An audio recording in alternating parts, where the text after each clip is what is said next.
Olá pessoal, tudo bem com vocês? Eu me chamo Luiz Miranda e hoje estamos aqui diretamente da câmara hiperbárica. E aí eu resolvi fazer esse vídeo para mostrar para vocês como é que funciona esse universo, como é que funcionam essas máquinas, como funciona e qual o benefício do tratamento com a câmara hiperbárica. Esse vídeo está muito interessante e você não pode perder. Então vamos lá para a gente dar um mergulho?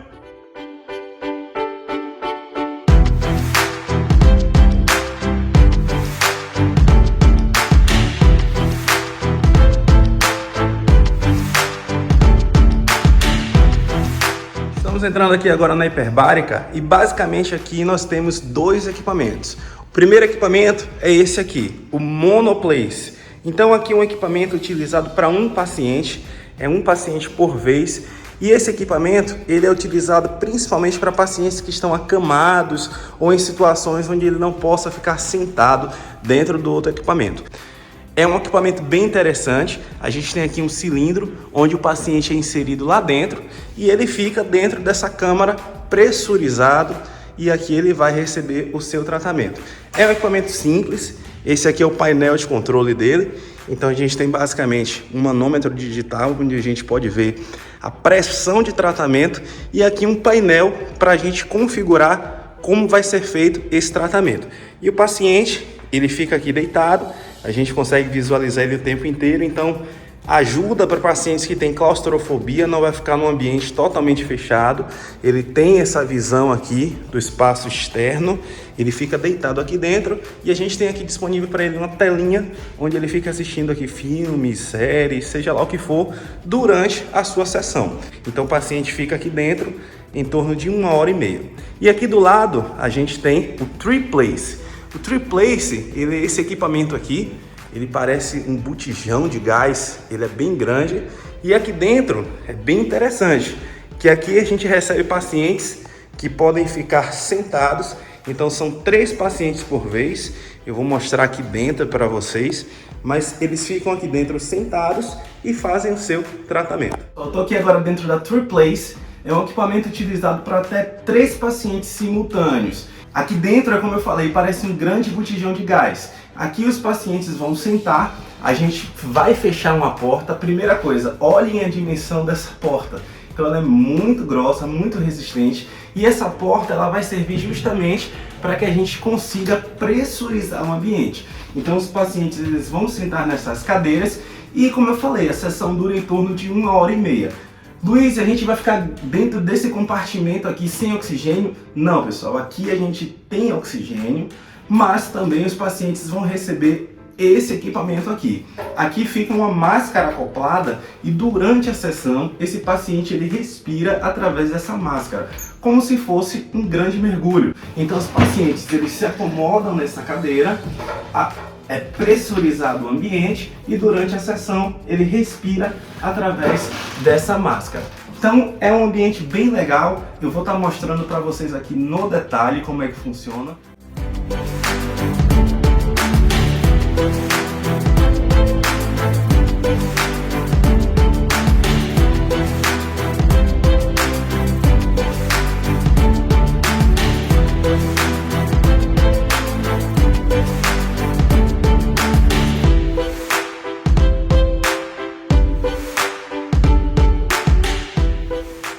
Bom pessoal, como eu falei para vocês, aqui no nosso setor nós temos 2 equipamentos, o Monoplace e o TriPlace. Esse aqui é o painel de controle da TriPlace. Então a gente tem todas as ferramentas que a gente precisa utilizar para estar fazendo esse equipamento funcionar. Então a gente tem aqui os manômetros, cronômetro, os botões que a gente consegue pressurizar e despressurizar a máquina. Então tudo está disponível aqui nesse painel de controle que a gente controla essa máquina aqui atrás. Para que vocês entendam melhor o funcionamento da hiperbárica, principalmente a parte clínica, a parte médica, eu convidei aqui o Dr. Renato Mello, o nosso clínico-chefe aqui da hiperbárica, para que ele passe todas as informações necessárias sobre a utilização desse equipamento. Com vocês, Dr. Renato Mello. Bom, ela é um recipiente, vamos assim dizer, onde você é totalmente fechado, e você põe o indivíduo lá dentro e com o oxigênio você vai aumentando a pressão atmosférica lá dentro, como se você estivesse fazendo um mergulho dentro da água. Tá? Então, na medida que você vai colocando oxigênio, a pressão vai subindo. Você pode chegar, tem indivíduos lá, mergulhadores que chegam a 150, 300 metros de profundidade. De uma maneira geral, na medicina hiperbárica terapêutica, a gente trabalha com 14 metros, que é 1,4. Né? Como é que ele funciona? O oxigênio no pulmão ele não tem um mecanismo ativo de passagem do ar ambiente para o sangue. Ele passa através de uma difusão, né? Ou seja, tem menos oxigênio no sangue, tem mais oxigênio no ar, e esse oxigênio então tende a se equilibrar. Só que ele chega num ponto no ar ambiente limite, que é de uma atmosfera. Certo? Então, na hora que eu ponho dentro da câmara hiperbárica, o que acontece? Eu triplico 4, 5, 6 vezes, né, a capacidade de difusão do oxigênio, eu aumento muito, vou enriquecer muito o oxigênio dentro do sangue, principalmente o oxigênio dissolvido no plasma. E com isso eu consigo alcançar na periferia ou nos tecidos doentes uma oxigenação melhor dele do que aquela pela circulação normal. Circulação normal em si, você tem edema, você tem trombose da microcirculação, você tem desvios, etc. Então, geralmente, os tecidos doentes são tecidos isquêmicos. Com a oxigenação hiperbárica, a gente consegue melhorar muito a oxigenação disso. Por outro lado, há um estímulo também, que a gente chama de neoangiogênese. Nesses lugares isquêmicos, em que você teve perda de vasos sanguíneos por trombose, por processo inflamatório, etc., há um estímulo e há uma neoformação vascular. Então, são os dois principais mecanismos. Um aumento do oxigênio pela difusão, através do plasma, e o outro aumento da oferta de oxigênio pela neoangiogênese, que vai levar o sangue mais à periferia. Eu acho que ela não está totalmente explorada em toda a potencialidade dela. Assim, ela é excelente na ajuda da cicatrização, até pelo próprio mecanismo dela. Né? Existe já reconhecido 35 ou mais situações reconhecidas pelo Conselho Federal de Medicina, por exemplo, nas retites, nas cistites actínicas, tá? Que são lesões que você tem na bexiga ou reta após radioterapia por câncer. Geralmente os indivíduos têm algumas hemorragias, excelente tratamento. Nós vemos 2 casos aqui recentemente. Outras situações, né, nos quadros, nas feridas, nos quadros infecciosos agudos, seja na erisipela, no síndrome de Fournier, nessas situações todas ela também está muito bem indicada.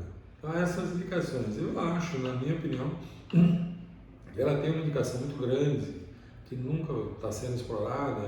Aqui na época do Covid a gente tentou fazer um trabalho, não conseguiu, por questões próprias, até pessoais, do uso dela na insuficiência respiratória pelo Covid. Tá? Eu tenho certeza absoluta de que ela tem seu espaço. Já alguns trabalhos na China, alguns trabalhos no próprio Estados Unidos, um trabalho pessoal de Porto Alegre que mostra os benefícios dela na Covid. Aquele indivíduo que você vai para entubar, mas prefere segurar ele um pouquinho, esse indivíduo tem benefício com certeza, né? Eu não tenho muita sombra de dúvida disso aí. Do ponto de vista clínico, as contraindicações, indivíduo convulsivo, que tenha crise convulsiva, que não esteja bem controlado, você não deve mergulhar. Ela pode desencadear crises convulsivas espontâneas, muito raro, mas pode. Então, um indivíduo convulsivo, não é uma contraindicação absoluta, mas você tem que dar uma analisada boa dele. Contraindicações mais absolutas, indivíduos com patologia ou cirurgia de ouvido, né, porque você vai trabalhar com expressão, a sinusite às vezes é um momento que o cara quer. Quando o indivíduo tem problemas de trauma torácico, pneumotórax, drenagem de tórax, que você vai trabalhar com variações variáveis de pressão. Algumas, eu não lembro de cabeça assim quais são, mas algumas medicações oncológicas, indivíduos em tratamento de câncer, é contraindicado, tá? Você fazer o mergulho nesses indivíduos. Tem um que é usado principalmente em CA de mama, se não me engano, tá? Então são outras contraindicações. Essa de oncologia, contraindicação transitória, ou seja, se o cara tomar a medicação, você pode 5 dias depois você pode fazer o mergulho. Basicamente, as contraindicações são só essas, a claustrofobia ou alteração, você tem algum problema que possa sofrer, como você tem uma alteração de pressões muito grande, né? Que é o ouvido e a pleura. Não, quando você coloca o indivíduo dentro da câmara, tá? A gente considera aquela pressão, tá? Você mede ela em em centímetros de água ou em MCA, metros de coluna d'água, tá? Então você está considerando que esse indivíduo é como se ele estivesse mergulhando, né? A fisiologia é a fisiologia do mergulho. O indivíduo põe aquele respirador na boca e vai mergulhar, tá? E aí você tem 1000 implicações. Aquele indivíduo que mergulha com um cilindro nas costas, se ele estiver muito fundo, na hora que ele voltar, tem que voltar devagar, senão, então você pode ter ebulição do sangue e tal. Então a gente chama de mergulho por causa disso. Aquilo simula como se eles estivessem mergulhando o indivíduo a X profundidade. Lógico que sem a água, sem o problema de ser afogado. Né? Mas é uma terminologia mais ou menos técnica, a gente fala. Bom, pessoal, é isso. Eu tentei mostrar para vocês um pouco desse universo do tratamento com a hiperbárica. Eu espero que você tenha gostado. Aproveite para curtir, compartilhar, deixe um comentário. Não deixa de seguir aqui a página, nem seguir o meu canal no YouTube, que me ajuda bastante na divulgação. E qualquer dúvida, eu estou à disposição. Um grande abraço e tchau, tchau!